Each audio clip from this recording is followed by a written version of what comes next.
So I want to dive into your background a little bit here. How long were you an appraiser? Great question. It was a 2-year apprenticeship. It's like 5,000 field hours. It was insane. I'm 250 classroom hours. And during that time, I did, a couple hundred appraisals. Once I got licensed, I believe I was licensed for like 2 or 3 years. I let it peter out because sales got so big and it was just taking up too much time.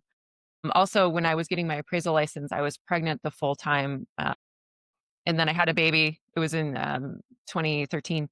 And that time was a difficult time, if you all remember, if you were in the marketplace, but it started to ramp up around 2013 and sales started to come back, out of the doldrums. I just decided it wasn't worth it. It's taxing on your body. Be kind to appraisers, you guys. They are in the weeds. Really? Some of them come from surprise and it's 115 degrees out and there's no shade. Just know that they're doing their best. It's a tough job though. So if I heard that right, you did 5,000 appraisals in a 2-year internship. Hundreds of appraisals, 5,000 field hours. So I would count a field hour as like a full day of work, like go in at 8 and I would spend until like 5:30 there and drive around and be in the field looking at houses. That's impressive. Massive. Yeah. In the summer in Arizona. This is why appraisers do not respect agents because we have 90 classroom hours. So what they're coming from is like a master's degree and you're telling them what the value is. So be respectful and offer them comps and say, I've been in these houses, so I can tell you why this one didn't sell. They appreciate that expertise. They don't want That's you to tell them what the pergola is worth.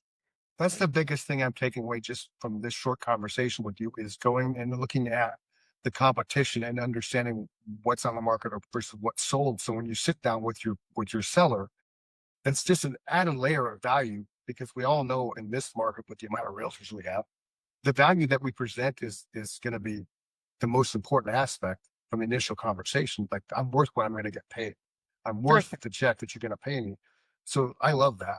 I mean, I've done that, but not to the start you've done it. But just from this little 13-minute conversation, I'm going to start doing that with my listing because I think that's an invaluable resource. Nice job, Camille. Good. And you know that when you have a farm, it gets easier to go in and look at the farm. You get used to the houses in it. You've been in that house 10 years ago. Like I've been in Coronado for 15 years.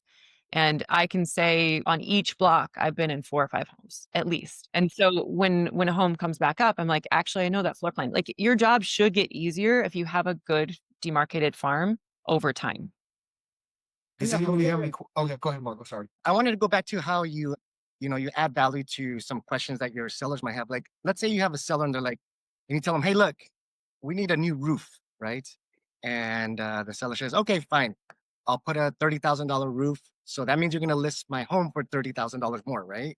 How do you handle that? How do you handle I that? laugh and say, no, that's not. Great question, Marco. Great.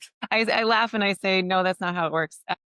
I'm very honest and straightforward with people. And so if I first of all, I don't say we need a new roof. I say, hey, I think a roofer should look at this. It's never going to be me. I'm a layperson. I am, a peon, but I can tell you what I think an appraiser would call out.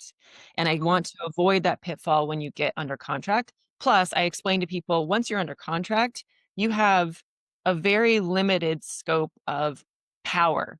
You no longer have power over your house because it's under contract with another person. So if you want to do improvements, do them now. That's very compelling for a lot of people because they start to think of, oh no, like maybe I should do this now.